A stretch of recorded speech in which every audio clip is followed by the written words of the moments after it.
Hello everybody, and welcome to Weird Growth, the podcast where we hear about the weird and wonderful growth journeys that founders go on, often unpredictable, strange, squiggly lines that founders find themselves following when trying to grow startups.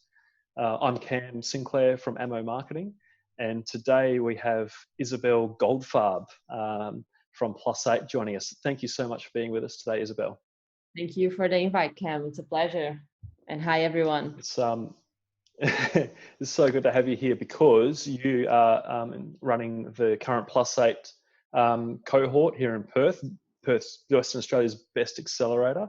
And I know you're a busy person, so thank you so much for giving up your time today. Well, thank you for the invite. So look, I'd like to kick straight off and let you introduce yourself. How do you introduce yourself to people? Well, currently I'm programs manager here at Spacecubed. So I run 3 major programs, +8, which is all about entrepreneurship, She Codes, where we teach women how to code and get into the tech market, and Mesh Points, which is all about regional innovation. I'm also currently a member of Olabi Technology, which is a non-for-profit that I founded in Brazil. So yeah, that's what I'm working on right now. Amazing. You're a busy lady. And I think that's the first question that a lot of people have when they hear your accent is where you're from. You just answered that question. So please tell us about your first startup experience in Brazil and how did you get involved in this space? Yeah, so my first startup experience was actually when I was still at uni. So my final project at uni, we decided to create this business plan for an app to work with entertainment. And by the end of the project, we thought that was so cool that we decided to implement that. And it was quite interesting, the contrast. So I've studied engineering, and when you learn at school, at uni, how to do this massive 100 pages business plan with 10-year forecast. And obviously when we started to execute and implement, we realized that, the forecast was not really going as planned and the execution was not really happening according to our 100 pages document.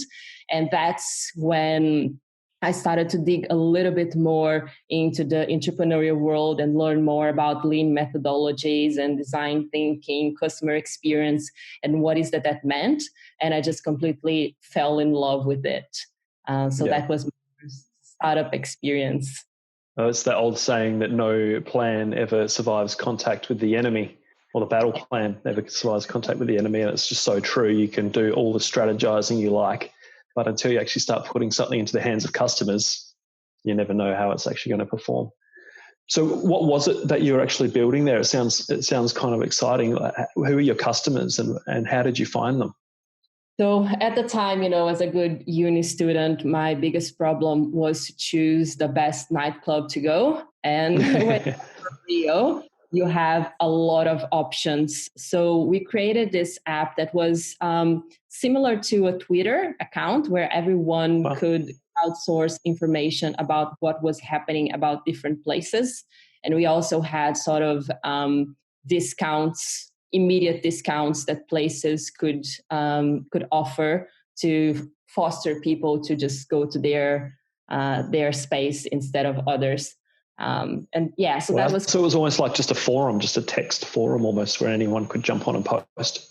Yeah, exactly. Yeah, so you had this forum that was specifically connected to the spaces, and then you would learn what was happening. It was all about real time. So what was happening real time in different venues like restaurants, bar, nightclubs, shows. So you could learn, do you still have a ticket? Do you have a big line? Is it empty? Do you have a good crowd? And also get the discounts. So it was all about making decisions real time, which if you're a university student, that is the biggest problem that you have. For sure. Yeah. So it's the big issues when you're a uni student. And I mean, that's the interesting thing about what you're talking about. It doesn't sound like a very high tech solution, but you were solving a market need. And it sounds like it took on a life of its own. Is that right? The sort of customers started, or the users, the uni students started sort of virally talking about it. Yeah, so it was quite interesting. We had a good uptake of users at the beginning. We had a massive uptake of venues actually posting and offering real-time discounts. So that was good because that was the model. We would make money out of the venues and it was free for the students. So we had that going for a few months. And it was interesting because we got offered a spot into an accelerator program at the time. And I remember that was like a very decisive moment in my life where the mentors from the accelerator program looked at me and asked, "Are you ready to be full-time in your business?" But about the time, I was also doing an internship in another company that was focused on social impact. So I was doing programs in Amazonia, in Brazil, and just working with underrepresented communities all around Brazil. And that really, I just loved doing that. And I remember when I got asked the question and they said, and I've answered, "I don't know." The mentors looked at me and said, "Well, once you do, you'll let us know, because we're not taking founders who are not willing to be 100% in the program." And that was a very decisive moment. And that's when we decided not to go forward with the startup and with the business, and kept working with social impact, which at the time I thought it was a very good decision. I'm happy with that. And it's interesting because now that's exactly the same question that I ask of people that get into our accelerator program. So even though I was a little bit upset with Why do you think that's so important? Well, if you're starting a business, you have to be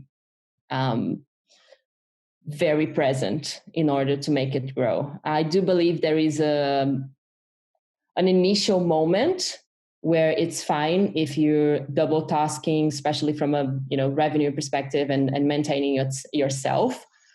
But there is always that point in the business where you need to have you need to be full-time dedicated. Otherwise, it's just not going to grow. So you need to learn which is that pivoting moment in the life, in the journey of your own company. And when you look, for example, in our +8 programs, we try to have that very specifically outlined. So, for example, we have Leap and Sprint for founders that are still part-time, sorting out, understanding their idea. But once you get funding, once you get into an accelerator program, that's the moment where we believe that it's the time to go full-time. And is that a focus thing? Do you think that if you don't have any other competing interests or things that are taking up your time in your life, that you're going to be a better founder? Yeah, I do think so. It's about the headspace. It's about also finding some sort of balance in your life, because the startup will be, being a founder is emotionally very demanding. It's emotionally demanding, Yeah. It requires a lot of you as a human being. Well, yeah. People say that, you shouldn't take business personally, but I'm yet to meet a founder who doesn't take their startup personally. Yes, exactly. Yeah. And I mean, you have infinite work if you're starting your own business, right? There's so many things to do. Time management and prioritization are going to be extremely important. And the more time you have, the more things you have to do. So finding the headspace and the actual time and effort to do that, it's extremely important. And also finding the time to relax and just not thinking about work. And I'm a strong believer in work-life balance, because I've done the just work, no balance also the story. So important. Yeah. So if you're working 2 jobs, it's going to, there's only, I think there's a deadline of how long you can keep running with that. Agreed. Now, you were talking about working in consulting. Was that in that not-for-profit space or the social impact space? Tell us about that sort of career that you had after your university startup? Yeah. So I graduated as an engineer and then started to work in a financial consultancy.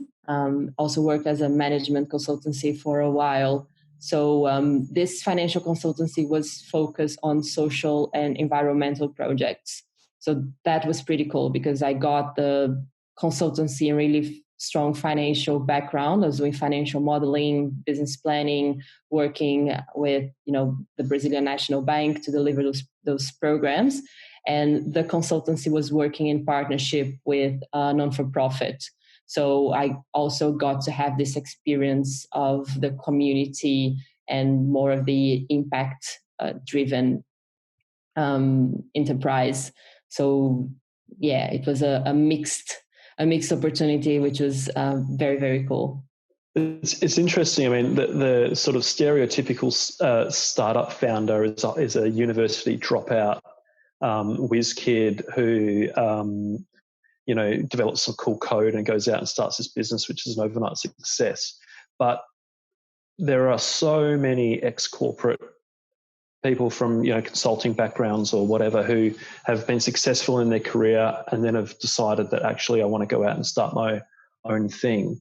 What do you think makes a better founder out of those? I think I don't think there's an answer for that question. No one size fits all. I think everyone will find our own journey, and stereotypes are usually not the actual majority of what actually happens. I mean, if you look at what's the stereotypical founder of the dropout, and if you look at the big Mark Zuckerbergs, that's not the real story. The average successful founder is 45 years old. So it's not even, under 20s or 30s. And sometimes you get very anxious to decide what is that you're going to do, thinking that if you don't decide when you're 23, you're done. If you don't have a successful startup by your 30, you never have it, which is not true. You learn a lot from the first years of your career, and being able to... You make mistakes on other people's money, in other people's businesses, and learn from them. Exactly. Yeah. No, I think you're spot on. And, there's a lot to be said for life experiences, and then balance that for young people, around just exuberance and energy. And so you're right, there is no perfect answer. So it's just an interesting thing to explore. So when did you start, or why did you start Olabi? Is that how I pronounce it, the Makerspace? Olabi? Yeah. Tell me about that. Olabi, when I was still in Rio working for the consultancy, and just getting a little bit frustrated with the corporate and public sector. And that's when I met Gabi, which is my partner, my business partner of Olabi. And she was the one that actually had the idea of creating a makerspace, or using technology as a way to empower communities at risk in Brazil. So in Brazil, we have a massive social economic gap. It's definitely much worse than here in Australia. And we understand technology as a very democratic tool. If you learn how to code, if you learn how to work with software, with hardware, with all the new technologies that are available, if you know how to go online and Google and use the internet, you can leverage a lot your knowledge, and it opens up a lot of opportunities that not necessarily are related to having a degree, because a big part of the population in Brazil does not have a degree and does not live in the big centers, and it takes ages to go to one of the big centers, and the opportunities are just not the same. So the whole idea for Olabi was to create this experimental space for people to learn and connect around technology, and use that to leverage and improve their own destinies and create their own opportunities, which is what we still currently do. Is that tech skills, I guess it's like soft tech skill set, where it's just the ability to teach yourself, or the ability to just be curious and know how to find out about a particular skill or whatever that might be. Like, that's something which you kind of learn by osmosis through the traditional school or university system, but there's no formal sort of way to learn that if you're starting from ground zero. So it sounds like you did something really amazing there. How did you get that off the ground in terms of people actually knowing about it? Like, what did you do to get your first customers or users involved in Olabi? So for Olabi, we actually tried a few different business models. So initially, we thought that if we got some tools, we could get, membership and people paying on a monthly basis. And we realized that was just not feasible. The cost of the machines, the cost of the machinery, and what the target audience had to pay was just not gonna, cut at the end of the month. So stack up. Yeah. Yeah, so it just wouldn't work. So we ended up going into a more sponsored approach. So we got the first big sponsorship that we got was from the Ford Foundation. And that was really the pivoting moment for us when we started to deliver projects. And from that moment on, we started to work with big foundations and corporates to deliver projects. And then we would offer the programs for free to the end users, which is quite interesting because that's a very similar model to what we have now. And true, that's Spacecubed. Yeah, exactly. And it's quite interesting when when I started at Spacecubed and realized the amount of similarities that I had between my experience in Brazil and what was happening here, from the actual business model of how we deliver into the big, let's say, what we think it's important. For example, the idea of community. So within Olabi, we really wanted to create a community around technology that would value diversity, that would value inclusion. We have different gender and sexual preferences and people from different backgrounds and skin color and everything. And diversity was a big, big thing for us, transparency, and using technology as a way to do that. And if we look at what we're doing now at Spacecubed, again, it's all about community. You can find a lot of good entrepreneurial content and founder content online.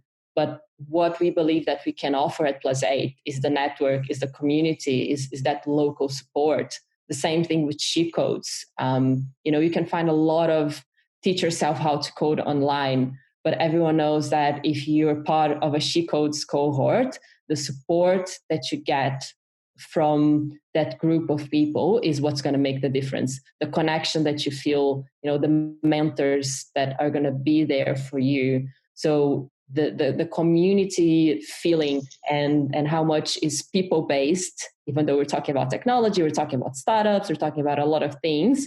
In the end, it's all about human connection. It's all about support and creating this bond that will open doors. Spot on. What is the key to building these communities?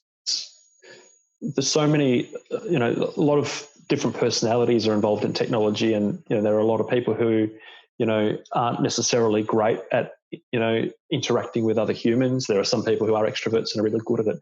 But I'm interested to hear what you think is the key to actually getting that grassroots community to gel and incentivizing people to get involved in the first place. Like, what's the first step that they have to take in order to jump in and start getting involved in a community? First step, genuinely care and want to be there. Yeah. So there's got to be something in it for them. Yeah, I think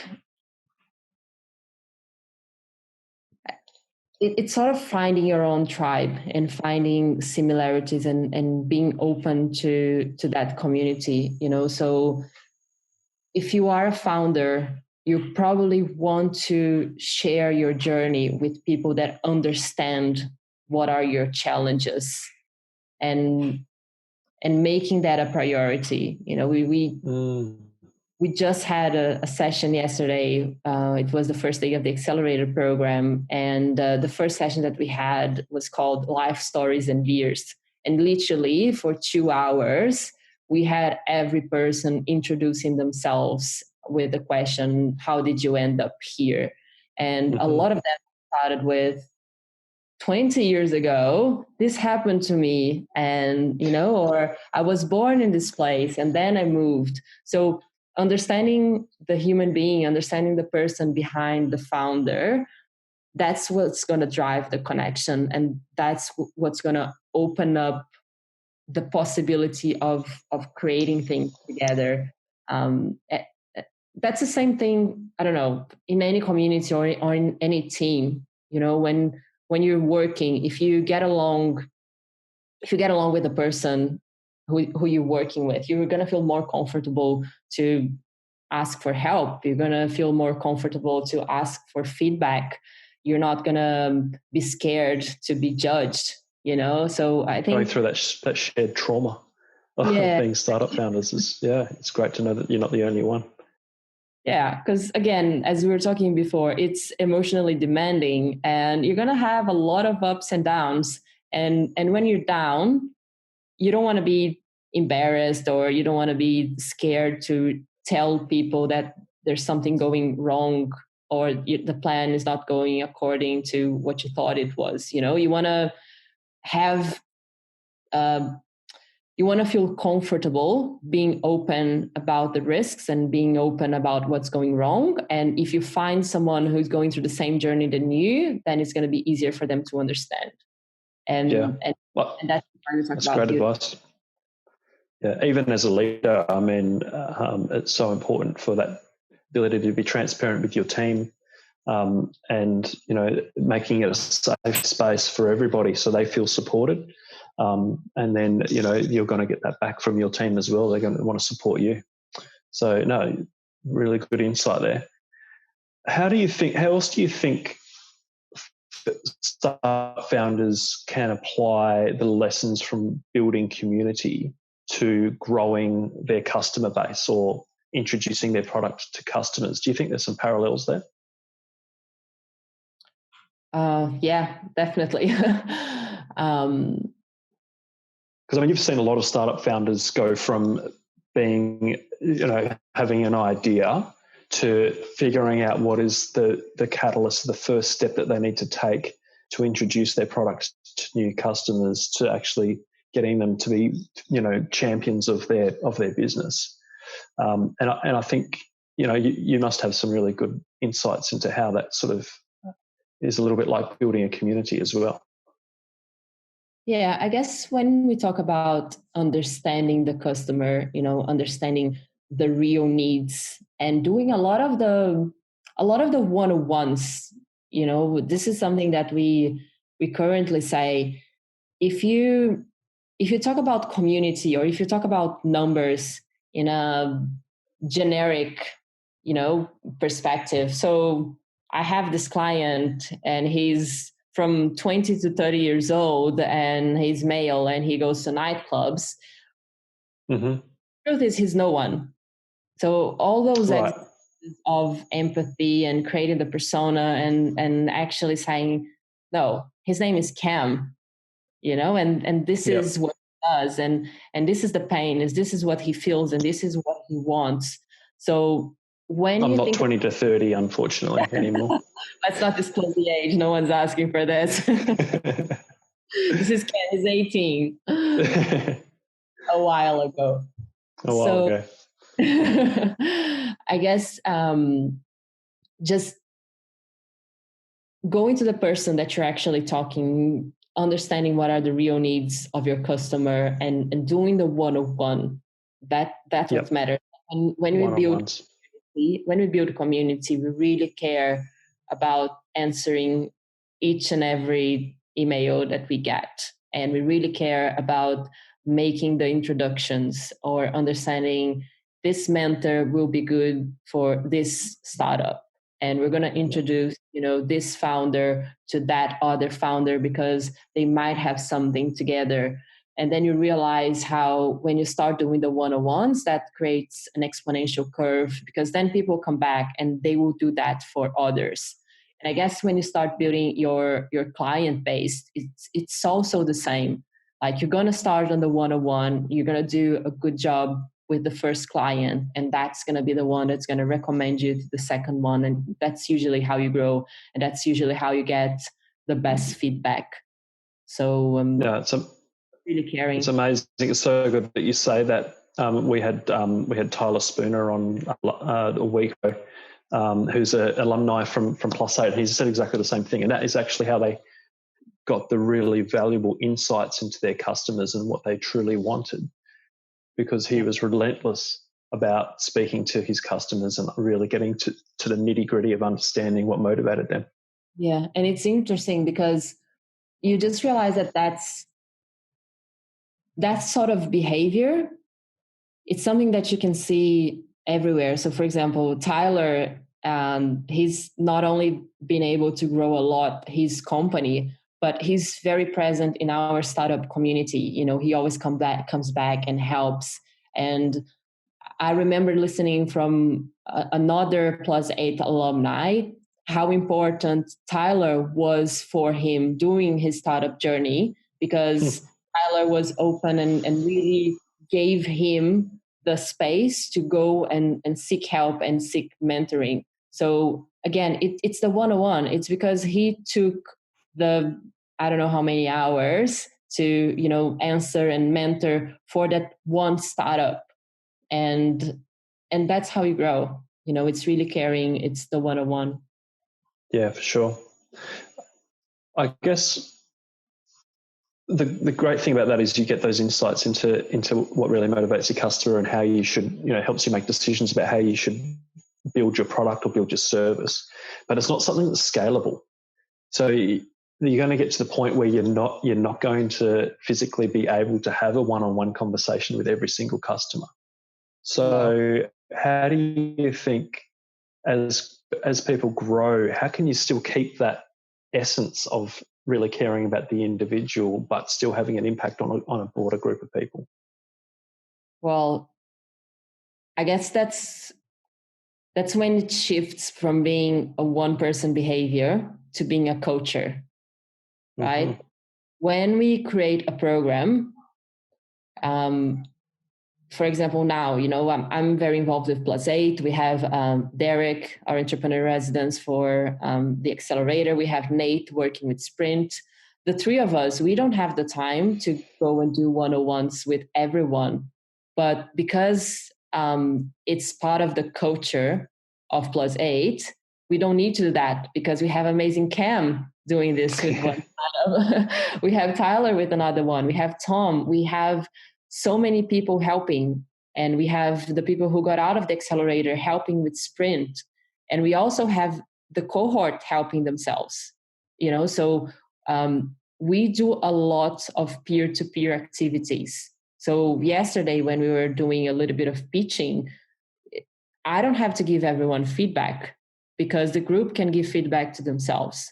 So not necessarily the one-on-one means you as a founder needs to be there, because you're not going to be there for all your customers and you're not going to be there for all your team. But if you have a culture of people checking in on each other, then that's how you start to scale. I think you have made this really nice parallel between community and product marketing, where you've got your culture with your community and you have brand, which is kind of similar to culture in that this is the vibe, this is the general direction, this is the values of a company, which is the brand, and that's the sort of general message that I'm going to take away. It's how you make me feel, is what a brand is. And so, if I feel like you care about me, then I'm going to be a more loyal customer. Same deal as with the culture in a community. So look, we're getting to the end of the time that you've generously given us today. Do you have one big piece of advice for founders at that early stage where they're looking to grow? Do you have one piece of advice for founders? One piece of advice. It's hard to it's hard to think what I think is the most important one, but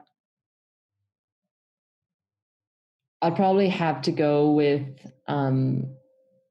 resilience and listening to your customer, because what do you mean by resilience? You're going to have a lot of ups and downs. Yeah. A lot of ups and downs, and there are no overnight success. I think that they say that, it takes years to build an overnight success. And overnight success, yeah. Yeah, I strongly believe in that. All the stories of overnight successes, it's not by chance. There's always a little bit of luck, but I think there's a lot of resilience and a lot of listening to try to make the right decisions. So, yeah, just keep going. Do you think that the founders that are resilient, do you think they have any particular worldview or any particular qualities that makes them more resilient than others? Yes, but again, that's probably no one size fits all. I think we will always have an individual set of characteristics that are going to be, like a fingerprint, and that's what's going to make us unique. So some people will have a very strong drive, a very strong mission. Some people have been through, a lot of the great founders. They have some sort of like trauma or something that happened in their life story that drove them to do what they're doing. Some people just are really focused on an opportunity. Some people just have a lot of initiative and a great enjoyment of actually, having something that is their own. Some people just don't want to work for someone else. So some people can't work for someone else. Yeah, exactly. Some people are just very talented, like if you're just very, very good at playing the piano, you have no other option. You just have to play the piano. Yeah. No, so, I think there's a theme that runs through a lot of these things in other episodes as well, and it's just the ability for some people just to focus and just to be relentless about the thing that it is that they are pursuing, and to not let distractions distract them. And I think that's one quality that a lot of the best founders have, is that they can pick an issue or a problem that needs solving, and they can focus on and are relentless about making sure that problem is solved before they move on. And a lot of what you're saying is dead on with that. Yeah. Fantastic. Yeah. Well, it's show and tell time. Do you have any cool tools, gadgets, software, things that you're into at the moment, which is helping improve your life? Things that I'm into that are helping improve my life. At the moment, we are currently implementing HubSpot. HubSpot. Yeah. So we're gonna. I still can't actually have a good good insight if that's going to be good or bad, because we're in the process of implementation. But I think we are in a process of standardizing a lot our processes at Spacecubed. We have tried a lot of different things, and it's interesting to understand the tools and the gadgets that you need to use in each specific moment of the business. Don't make it more complex than it needs to be at the beginning. We use spreadsheets, we use like Google Docs a lot, and you don't really need much more than that to simplify your life. Like we use a lot of the free tools, like now everyone's going online, Humanitics, Zoom, all those platforms, they are great, free, very, very user-friendly, very easy to use. So we just try to make the most out of it. But as Spacecubed, we got to a point where we're big enough to have a little bit more of a robust, I don't even know. Okay, you guys are going to have to forgive my English second language accents. Yeah, but like a scalable solution for, so I'm assuming this is for the people part of the community at +8. Yeah, exactly. So we are now running a little bit more of a big system approach, which I'm very excited to see. And that's probably also. And do you think the main sort of functionality that you're looking for help, or that you're looking for HubSpot to solve, is the customer relationship management, the CRM side of things? Is that what you're expecting HubSpot to do for you? To be honest, I think it's a big integration. Okay. Like pulling your marketing channels and things together. Yeah, exactly. So we need a single place where I can have all my mailing lists. I have the people who are just coming in. I need to manage the community of people who have been. So if you look at +8 community, this is the 4th year of the Accelerator program. So that means that I still want people from cohort number 1 to be engaged and, continuously giving us feedback. So I think it's the integration of the multiple systems that we use. So we can have an idea of, okay, this user is interacting with us in those multiple points. So especially in our case, where we're going to have multiple programs, we're going to have our community, we're going to have our office space. So we need to know that I have the same customer interacting in those 4 points of services and in that moment in time. So being able to track that, so we can understand more behaviors and patterns and what does value mean, is what we're looking at this point in time. Yeah, love it. And is there anything, what about personally for you, just outside of businesses, are there any apps or anything that you're using at the moment? Any cool gadgets? I don't know if I have something very different to say. That's cool. Have you tried House Party? The video thing. Have you used that with friends? Yeah, so I'm using House Party, but to be honest, Zoom and WhatsApp also work a lot. I have most of my family. Yeah, I'm the only one here in Perth. I have a sister in Melbourne. I have family in Israel. I have family in Brazil. So I was already using video chat was your life anyway. Yeah, I was already using a video chat before Corona showed up.